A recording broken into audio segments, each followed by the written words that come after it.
یہ بھی ایک مسئلہ ہوتا ہے۔ اس وقت میں میراث کے روکنے کے دو ہی اصل میں یہ حق ہے میراث کا۔ میراث کے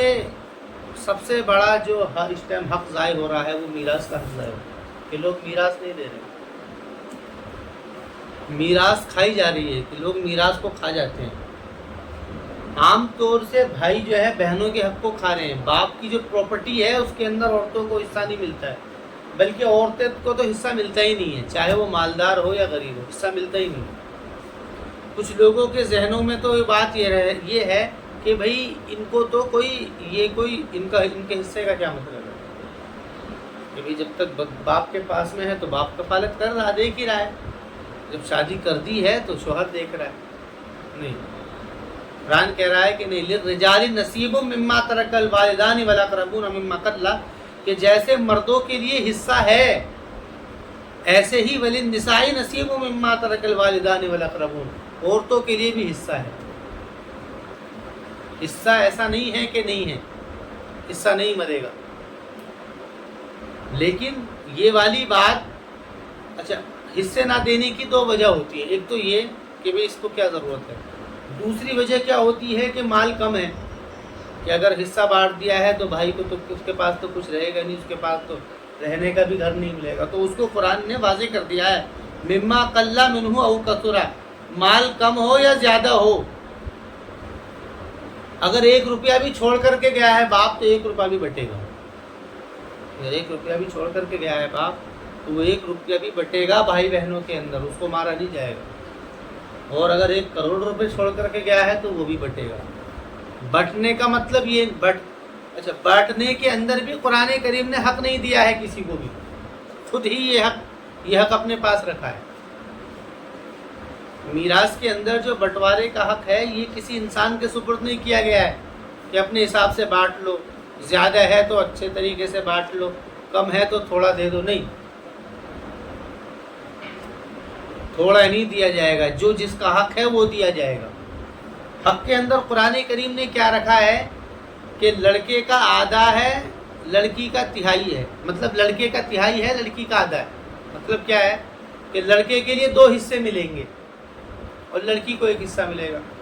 100 روپے ہیں تو 66 روپے لڑکے کے ہوں گے، 66 روپے کچھ پیسے، اور 33 روپے کچھ پیسے وہ لڑکی کے ہوں گے، یعنی لڑکے کا ڈبل ہے لڑکی سے۔ اب ایک مسئلہ یہ بھی لگتا ہے، ایک دور وہ تھا کہ جس کے اندر میراث کو بالکل ختم کر دیا تھا، ایک مزاج وہ ہے جس میں میراث عورتوں کو دی نہیں جاتی ہے، اب بھی نہیں دی جا رہی ہے۔ کتنے ایسے لوگ ہیں جو کہ میراث دیتے ہی نہیں ہیں، کتنے کیا، بلکہ کوئی بھی نہیں ہے ایسا، کہ کوئی بھی ایسا نہیں ہے کہ جو کہ میراث کو دیتا ہی نہیں ہے۔ ایک تو رویہ وہ ہے، اس رویے کو قرآن نے یہاں رد کیا ہے، وَلِلنِّسَاءِ نَصِيبٌ مِّمَّا تَرَكَ الْوَالِدَانِ وَالْأَقْرَبُونَ۔ اور وہ رویہ پیدا کس وجہ سے ہوتا ہے، یا تو اس وجہ سے ہوتا ہے کہ عورت کا کیا حق ہے، یا اس وجہ سے پیدا ہوتا ہے کہ بھئی مال کم ہے، کس کو بانٹیں گے، کیا کیا رہے گا، کسی کے پاس کچھ آئے گا ہی نہیں۔ تو بات یہ ہے کہ اگر 54 ہو تو 54 بھی بٹے گی، جو جس کا حق ہے، ورنہ وہ اس حق کا مطالبہ قیامت کے دن ہوگا۔ پھر قرآن کریم نے حصوں کی تقسیم کی ہے، اس طور پر حصے کی تقسیم کی ہے، آگے آیت آ رہی ہے جس میں ہے للرجال، کہ اس میں یہ ہے یوصیکم اللہ فی اولادکم للذکر مثل حظ الانثیین، کہ اللہ تمہاری اولاد کے بارے میں تم کو وصیت کرتا ہے کہ مردوں کو ڈبل ہے اور لڑکیوں کو سنگل ہے۔ اس کے بعض مستشرقین نے اور بعض لوگوں نے اس کے اوپر اعتراض کیا کہ بھئی ایسا کیوں ہے، یہ تو ظلم ہے، یہ تو ظلم ہو رہا ہے۔ کہ ظلم کس طور پر ہو رہا ہے کہ لڑکے کو زیادہ مل رہا ہے، لڑکیوں کو کم مل رہا ہے۔ تو اس کا قرآن کریم کہہ رہا ہے کہ اصل میں میراث کی تقسیم یہ عدل نہیں ہے، یہ قسط ہے۔ یہ کیا ہے؟ قسط ہے۔ جس کا جو حق ہے اس حق کی بنیاد پر اس کو وہ حق مل رہا ہے۔ قرآن کریم نے اس کے اندر اشارہ کیا ہے، آیت نمبر 11 کے اندر اشارہ کیا ہے، لا تدرون ایہم اقرب لکم نفعا، کہ تم نہیں جانتے ہو کہ کون تم میں سب نفع کے اعتبار سے زیادہ قریب ہے، کیونکہ لڑکے کا نفع باپ کو زیادہ پہنچتا ہے، بلکہ زیادہ نہیں، سارا لڑکے کا ہی پہنچتا ہے۔ لڑکے کا